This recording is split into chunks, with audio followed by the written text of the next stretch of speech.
Hello everyone, रघुवर GK में आप सभी का स्वागत है। आज हम बिहार बीएड में पूछे गए 20 महत्वपूर्ण हिंदी के प्रश्न को देखेंगे, साथ ही साथ उसका व्याख्या भी करेंगे। तो आप वीडियो को अंत तक देखें। चलिए वीडियो को स्टार्ट करते हैं। देखिएगा, सबसे पहला प्रश्न है, निम्न में से तत्सम शब्द चुनें।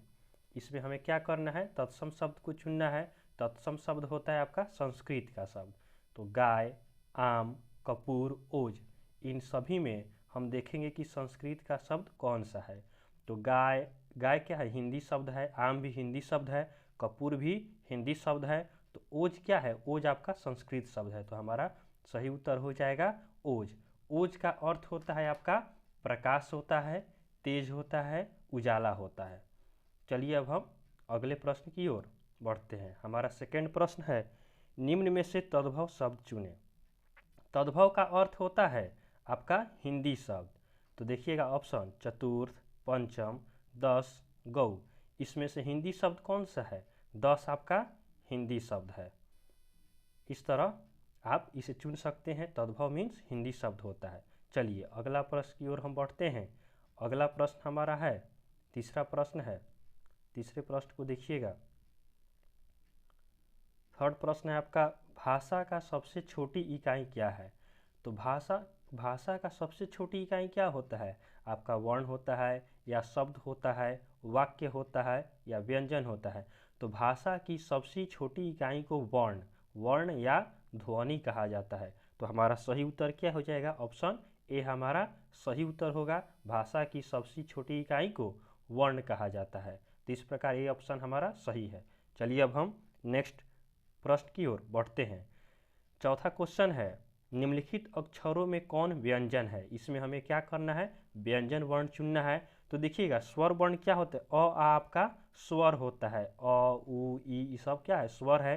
तो व्यंजन आपका हो जाएगा च। च इसमें क्या है? व्यंजन वर्ण है। इस तरह आप आसानी से स्वर और व्यंजन को अलग अलग कर सकते हैं। चलिए अब अगला प्रश्न देखते हैं। अगला प्रश्न हमारा पांचवा प्रश्न होगा। अगला प्रश्न है, हमारी राष्ट्रभाषा क्या है? राष्ट्रभाषा बताना है कि हमारी राष्ट्रभाषा कौन सी है? हिंदी, उर्दू, अंग्रेजी, संस्कृत। तो हमारी राष्ट्रभाषा कौन सी होगी? राष्ट्रभाषा हिंदी होती है। तो इसमें हमारा सही उत्तर क्या होगा? सही उत्तर हमारा ऑप्शन ए हो जाएगा। हिंदी हमारी राष्ट्रभाषा है। पूछे कि हमारे देश की राष्ट्रभाषा क्या है? तो हमारे देश की राष्ट्रभाषा हिंदी है। तो सही उत्तर आपका ऑप्शन ए होगा। चलिए अगला क्वेश्चन देखते हैं। अगला क्वेश्चन है, संविधान की 8वीं अनुसूची में निम्नलिखित उल्लिखित भारतीय भाषाओं की संख्या है। तो संविधान की 8वीं अनुसूची में उल्लिखित भारतीय भाषाओं की संख्या कितनी है? तो आपका आंसर होगा ऑप्शन डी हो जाएगा, 18 आंसर होगा। तो संविधान की आठवीं अनुसूची में उल्लिखित भारतीय भाषाओं की संख्या 18 है। तो इस तरह इसका आंसर आपका ऑप्शन डी हो जाएगा। अगला प्रश्न देखिएगा, उपनिषदों की संख्या है। तो उपनिषद कितने हैं? तो आप जानते होंगे कि उपनिषदों की संख्या 108 है। तो इस तरह इस प्रश्न का उत्तर क्या हो जाएगा? हमारा बी उत्तर हो जाएगा। उपनिषदों की संख्या कितनी है? तो उपनिषदों की संख्या 108 होती है। चलिए अगले प्रश्न की ओर बढ़ते हैं। अगला प्रश्न हमारा 8वां नंबर प्रश्न है। देखिए अगला क्वेश्चन है, कोई गा रहा था, इस वाक्य में कोई कौन सर्वनाम है? तो बताना है कि कोई गा रहा था में कोई कौन सा सर्वनाम है। तो कोई यहाँ देखिएगा, कोई निश्चित नहीं है। तो जो निश्चित नहीं है वह कौन सा सर्वनाम होगा? अनिश्चय वाचक सर्वनाम होगा। तो इस तरह इसका उत्तर हमारा हो जाएगा अनिश्चय वाचक सर्वनाम। कोई गा रहा था में कोई क्या है? कोई आपका अनिश्चय है। अनिश्चित नहीं है तो अनिश्चयवाचक सर्वनाम हो जाएगा। चलिए अब हम अगले प्रश्न की ओर बढ़ते हैं। हमारा अगला प्रश्न है, 9वां नंबर क्वेश्चन है। देखिएगा, अव्यय के कितने भेद हैं? अव्यय के कितने भेद हैं? 2, 3, 4, 5। तो अव्यय के कितने भेद होते हैं? अव्यय के आपका 4 भेद होता है। अव्यय के कितने भेद होते हैं? तो अव्यय के 4 भेद होते हैं। काफ़ी इजी प्रश्न पूछे जाते हैं, आप ध्यान से इसको रिवाइज करते रहिए। चलिए अब हम अगले प्रश्न की ओर बढ़ते हैं। अगला प्रश्न है, मोहन तेजी से दौड़ता है, इस वाक्य में क्रिया विशेषण कौन है, इसमें हमें क्या बताना है, क्रिया विशेषण। क्रिया विशेषण क्या होता है, जो क्रिया की विशेषता बताए। तो दौड़ना का विशेषता क्या बता रहा है, तेजी से। तो मोहन तेजी से दौड़ता है, इस वाक्य में तेजी से क्या होगा, क्रिया विशेषण होगा। तो ऑप्शन बी हमारा सही उत्तर होगा। चलिए अब हम अगले प्रश्न की ओर बढ़ते हैं। हमारा अगला प्रश्न है 11 नंबर क्वेश्चन है। देखिए, ध्यान से देखिएगा आप अगले प्रश्न को। उपहार शब्द में कौन उपसर्ग है, उपहार शब्द में कौन उपसर्ग है। तो प्र, अ, नि, उप। तो उपहार शब्द में कौन सा उपसर्ग होगा, तो उपसर्ग होगा। उपसर्ग क्या होता है, जो शब्द के पहले लगता है उसे उपसर्ग कहते हैं, और जो बाद में लगता है उसे प्रत्यय कहते हैं। अब देखिए अगला क्वेश्चन, लड़कपन में कौन प्रत्यय है, लड़कपन। तो प्रत्यय क्या होता है, जो बाद में लगे। तो लड़कपन में क्या है, बाद में लगा है पन। तो यहाँ पे आपका प्रत्यय क्या हो जाएगा, पन प्रत्यय होगा। तो इस तरह इस प्रश्न का उत्तर क्या हो जाएगा, पन हमारा सही जवाब होगा। इस प्रश्न का लड़कपन में पन क्या होगा, पन प्रत्यय लगा है, प्रत्यय बाद में लगता है।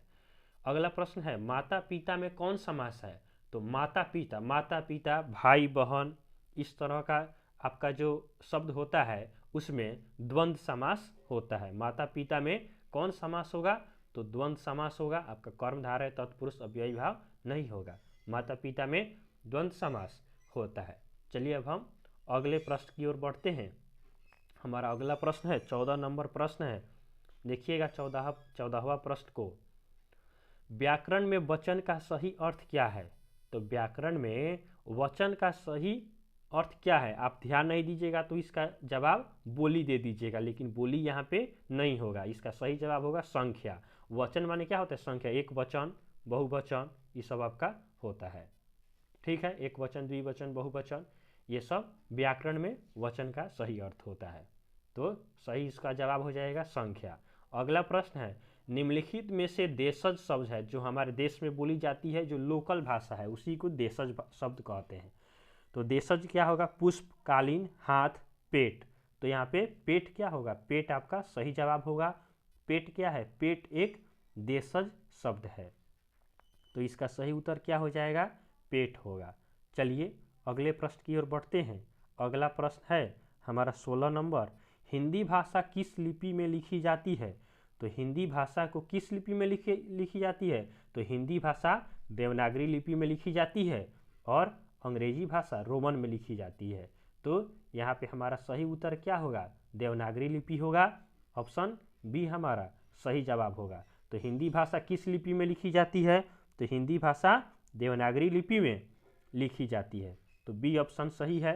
अगला प्रश्न देखिए, प का उच्चारण स्थान क्या है। आप मेरे साथ साथ बोलिएगा, प बोलने पे क्या हो रहा है, हमारा ओष्ठ जो है वो संपर्क में आ रहा है। तो प का उच्चारण स्थान आपका ओष्ठ होगा। आप एक बार और बोल के देखिएगा मेरे साथ, प क्या है, प का उच्चारण स्थान आपका ओठ से बोला जा रहा है। तो हमारा सही जवाब क्या होगा, ऑप्शन डी सही उत्तर हो जाएगा। तो चलिए अब हम अगले प्रश्न की ओर बढ़ते हैं। अगला प्रश्न है, जो हंसने योग्य हो।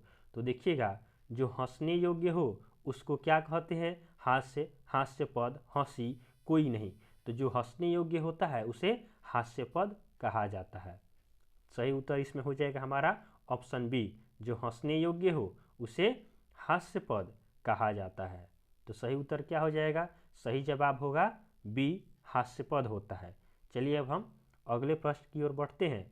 अगला प्रश्न है, जो व्यर्थ का व्यय करता है। तो जो व्यर्थ का व्यय करता है उसे क्या कहते हैं, अल्पव्ययी माने कम खर्च करने वाला, खर्चीला ज़्यादा खर्च करना, अपव्ययी या मितव्ययी। तो सही जवाब क्या होगा, अपव्ययी। जो व्यर्थ में खर्च करता है उसे अपव्ययी कहा जाता है। तो इसका सही जवाब होगा ऑप्शन सी, सही जवाब होगा अपव्ययी। जो व्यर्थ में खर्च करता है उसे अपव्ययी कहते हैं। चलिए नेक्स्ट क्वेश्चन की ओर बढ़ते हैं। ईश्वर में विश्वास करने वाला को क्या कहते हैं। जो ईश्वर में विश्वास करते हैं उसे क्या कहते हैं, यह हमारा आखिरी प्रश्न होगा। इसका जवाब आप दीजिए, शैव, आस्तिक, नास्तिक, कोई नहीं। तो इसका सही जवाब होगा आस्तिक। जो ईश्वर में विश्वास करता है उसे आस्तिक कहा जाता है। जो ईश्वर में विश्वास करता है उसे क्या कहते हैं, आस्तिक कहते हैं। जो शैव में विश्वास करता है, शिव में, उसे शैव कहते हैं। जो विश्वास नहीं करते उसे नास्तिक कहते हैं। तो इसका सही जवाब होगा ऑप्शन बी। तो इस तरह हमने क्या देखा, हमने 20 प्रश्न को देखा। आप इसी तरह क्या करें, रिवाइज करते रहिए। चलिए अगले वीडियो के साथ फिर मिलते हैं, तब तक आप चैनल को सब्सक्राइब कीजिए और इसे शेयर करते रहिए। तब तक के लिए धन्यवाद।